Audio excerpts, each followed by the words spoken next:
Welcome back. So far, you've spent time slowing down with Acts 16:16 to 19. You've mapped out the text, looked at the context, and brought in study tools to clarify the details without letting them take over. Now we write an interpretation summary. As this diagram shows, observation answers, "What does it say?" Interpretation answers, "What does this passage mean?" It's a distinct step. Observation states the actions on the page. Interpretation explains the meaning behind those actions. But there is a strict rule. A good interpretation summary must grow directly from the text. It cannot rely on guesswork, assumptions, or ideas you bring in from the outside. A faithful interpretation bridges the gap between the raw data you've collected and a cohesive meaning. It relies exclusively on the evidence you can actually point to in the passage. To build that supported meaning, we look at this structural matrix.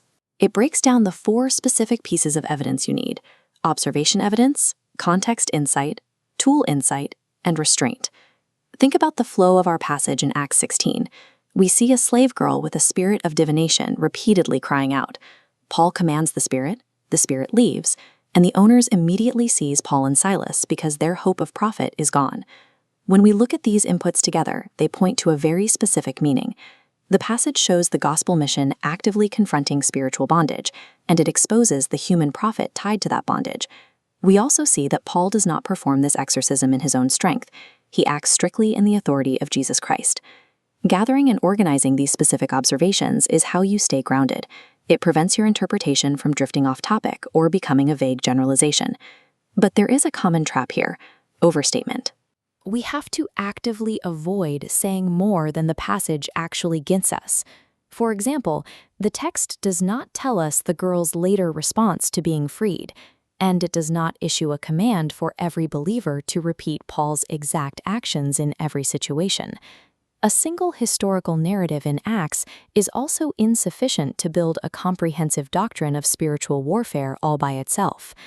Faithful interpretation requires a deliberate balance.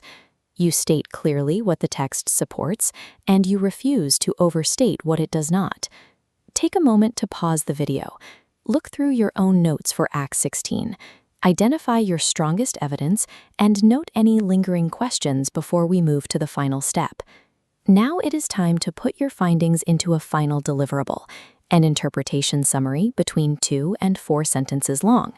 In those sentences, include your main observation evidence, 1 context or tool-supported insight, and 1 thing you should not assume. This exercises confidence and restraint.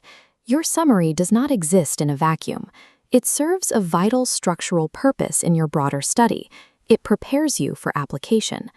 Before we can ask, "What should I do?" we have to answer the strict prerequisite question, "What does God's word mean?" Interpret carefully. Support your conclusions with the data you gathered, and hold the text with humility. Doing this ensures your final response to the passage will be faithful and accurate.